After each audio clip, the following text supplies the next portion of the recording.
This is a little thing I like to call MLB Rants. If you're new to this channel, I just want to point out that everything I say in this video are just my opinions. They are not universally correct. If there's something that you agree on or disagree on, make sure you put that down in the comment section below. If there's something that happens next week that you would like me to go over, also put that down in the comment section, and it might even make an appearance in next week's episode. Big question, why am I wearing this? This is the 10th episode of MLB Rants. I thought we could celebrate it together.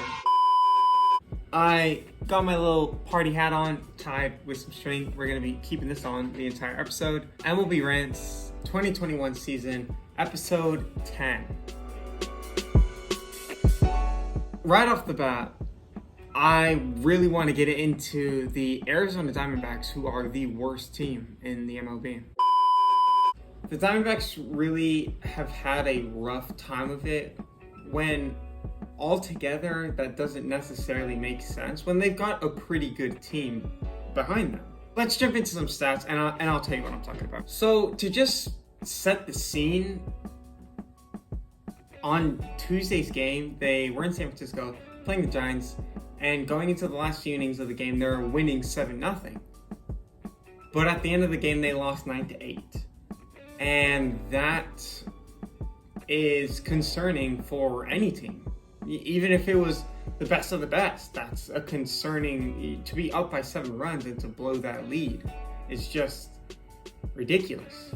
Their last road game win was the game Madison Bumgarner threw a 7-inning no-hitter, which I covered. And that felt like so many episodes. Episode 2, episode 3, they've lost 23 straight road games, and those 23 games have set an all-time record in the MLB.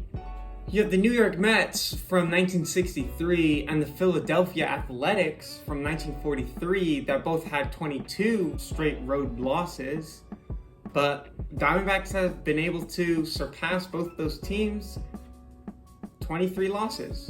It's just bizarre how a team can be so bad. And you look at their division, you're up against the Giants, who are surprisingly one of the best teams in the nation, the Dodgers and the Padres, who are ultimate powerhouses, which is what we've known from the very start of the season, and the Rockies, who aren't that good, but they still struggled with them throughout the season too. On Tuesday, it was said that Diamondback record for the last 41 games was 5-36. And when you take into account that at least 20 of those are road games, you still got, a good 16, 15, 17, that kind of area where they're actually at home. And that must suck for Diamondbacks fans. Because it's just, why would you waste your money when you kind of know your team's going to lose? There are so many teams out there like that, and that's why you've got teams like the Athletics who are planning on moving because they just don't have the revenue. That's where all the revenue comes from, is fans buying tickets. And in the Diamondbacks case, they might pull an Athletics and they might be relocating somewhere else, because this year, and a combination of last year where there are no fans, they haven't gained any revenue. They live in Arizona, where AC is kind of the most important thing in an indoor stadium. Chase Field is an indoor stadium in Phoenix. They gotta pay for more than what a usual baseball diamond has to play for. This kind of record in a 41 game span hasn't been this bad for an NL team since the Boston Doves back in 1909. That was over 100 years ago. And now they're doing this with a somewhat decent team. You've got Madison Bumgarner, who's not entirely washed up. He's okay. He pitched a no-hitter. And you've got Starling Marte, who's also really good. And he was supposed to be a big prospect for the Diamondbacks when he came into the system. It's just so tragic in Arizona. Nobody really expected them to be that good, especially being in the NL West, where you've got a lot of powerhouse teams. But nobody expected them to be this bad either. And it's just, you got to feel for them somehow. You got to feel for the fans who, they've got nothing to brag about. They've got nothing to say. I haven't seen a single Diamondbacks fan talk this season because there's nothing for them to really talk about. But Diamondbacks fans, if you're watching this, it's okay. It'll get better. And next year, it might be completely different. You might be the Giants of this year, who are totally unexpected and go to the top of the MLB and just win every game. Who knows? But as of right now, we're here for you. Hashtag support D-backs fans. That's going to be the main thing. That's going to be the message we're putting out today. And just have hope. Don't give up on your team. The biggest thing and the priority of this video is a third week straight is about the illegal substances. The MLB finally came to a conclusion. They deemed that if a pitcher is found to be using an illegal substance, then they will be suspended for 10 games. So they've dealt with it, and the problem with it now is that there are so many pitchers who are stepping up and complaining about this rule, who are formally admitting to cheating. So that's good to know. I mean, you've got pitchers like Tyler Glasnow, Trevor Bauer, Garrett Cole, Rodon. They're all coming up and speaking out about this. So for us, it's like, so you were cheating. Okay, good to know. But I really want to get into the logistics of things. The thing that I really don't get is why they're complaining so much. And not only that, but it kind of feels like they're using this as a scapegoat for injuries and for their performances, when their performances shouldn't be so heavy relied on something that has been illegal. The first problem with all of this came up with Tyler Glasnow. He had a UCL injury while he was pitching, and in the post-game interview, he said that the reason why he got injured was because of the illegal substances ban. Because what he had to do was he had to change his grip. He was using a certain grip when he was using illegal substances. So he had to change that in regards to his start with the Rays, and he messed up his UCL, and he's blaming the foreign substances ban. And it's like, well, first of all, why do you even need to change the grip on the ball? You're throwing a relatively same pitch. There are only so many types of curveballs, so many types of sliders, so many types of fastballs that you can throw. And surely, since you're a professional pitcher in the MLB, you are more than capable of handling that role. Not only that, he then kind of gets exposed by Trevor Bauer in a way.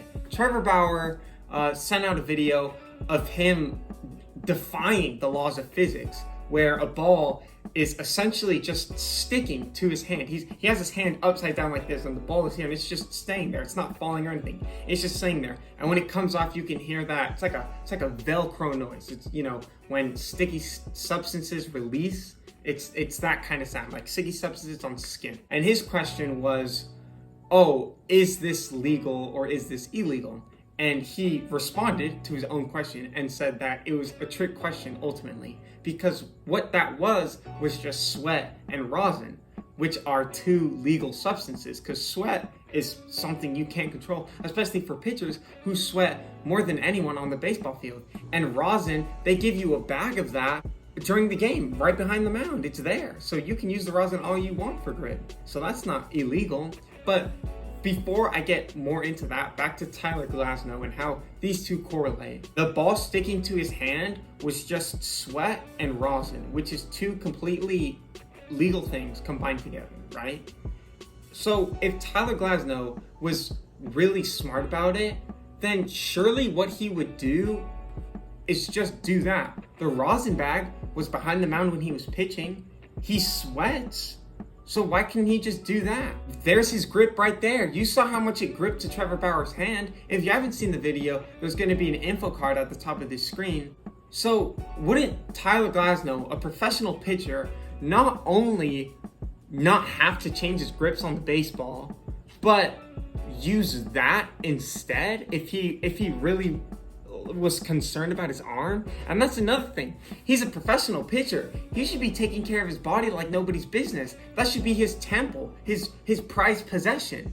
Yet he's blaming all of this on a rule that was made up a day before he started, which is, it's unbelievable and it's unacceptable in the MLB for a professional pitcher to use it as a scapegoat.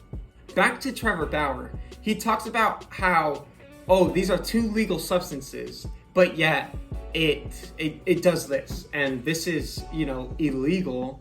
It looks illegal, which is completely correct. It's two legal substances, and what it's doing is it looks illegal. You can mix two legal substances of anything, and it can become illegal. Like, that's what the MLB is trying to rule out here. Yeah, we understand that rosin is legal because you get that on the mound. We understand that sweat is legal because you sweat all the time. But it would take a great deal for you to actually get that kind of grip on a baseball. It's not like a pitcher's just throwing and then he has a rosin bag and tosses it in his hands a few times and then it's got that kind of grip. No. That's not the case. The rosin bag is there for grip. It's chalk. It's for grip. But the fact that it is sticking that hard to his hand means that he's literally working that baseball so hard. He might have spent 5-10 minutes in order to get that kind of stickiness on the ball. And that's what makes it illegal. The rosin bag is there for you to throw in your hands a few times. It's not like you're going to be standing on the mound for 5 to 10 minutes trying to get the right stickiness so that you have enough grip. The rosin bag is always going to stay there. Pitchers are always going to sweat. Those are two legal substances. But combining them so much to the point where it's literally sticking to your hand is... why is that even in the question?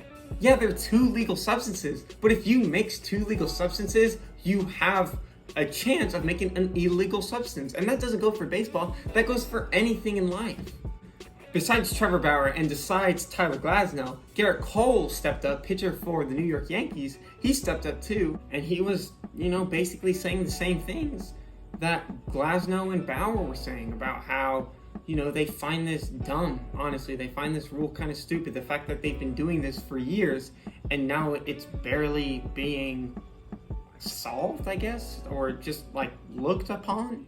I don't get why professional pitchers in the MLB are complaining about doing their jobs.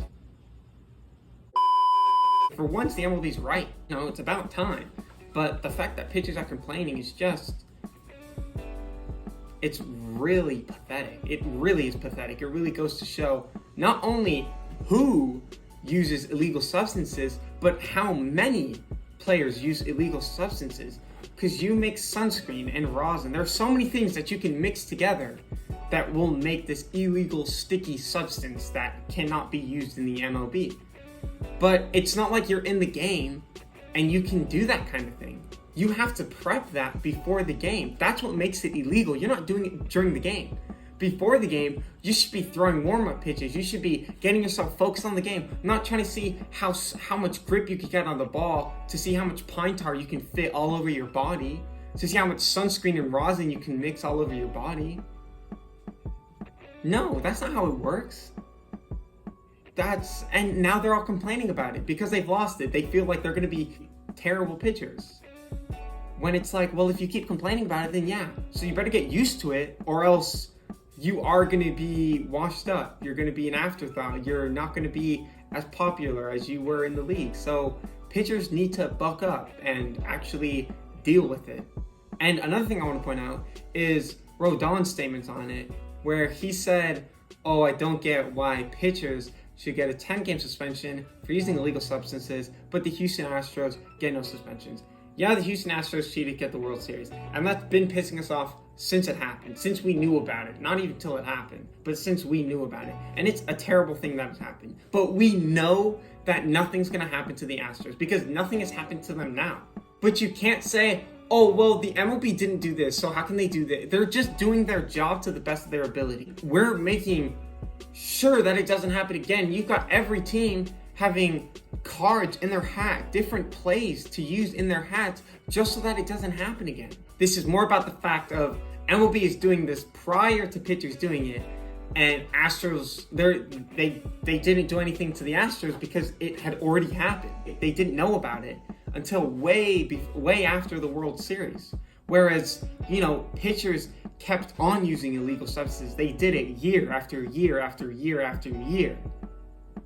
And now the MLB has put a stop to that. And now we're comparing that to when the Astros cheated to win the World Series. When the MLB couldn't have expected that. They didn't realize that a team could actually go as far as that and not realize that. What can you do about it? It sucks. And we all wish that they would all get suspended. They would all get that World Series title stripped of them. I know every Dodger fan feels like that too. But at the end of the day, the MLB cannot do anything about it because it already happened. Whereas this illegal substance ban, this illegal substance suspension policy is something that they're putting in play to prevent something happening in the future, like more illegal substances being used. Just doing their job. Finally made a right decision. Pitchers need to grow up about it and be pitchers, especially professional ones, as this is their job. That is it for this week's episode. I really hope that you enjoyed. If you enjoyed it, like so much to the point where you just want more, you want to see what I post, make sure you hit that like button and also hit that subscribe button, tap the bell for push notifications, and you'll soon figure out that I upload every Friday. If there's something that you agreed with or disagreed with, make sure you put that down in the comments section below. And if there's something that happens next week that you would like me to go over, make sure you also put that down in the comments section, and it might even make an appearance in next week's episode. Stay safe out there. The All-Star game's coming up, so always something to look forward to finally after, it got canceled last year. So yeah, stay safe. I will see you in the next one. Peace.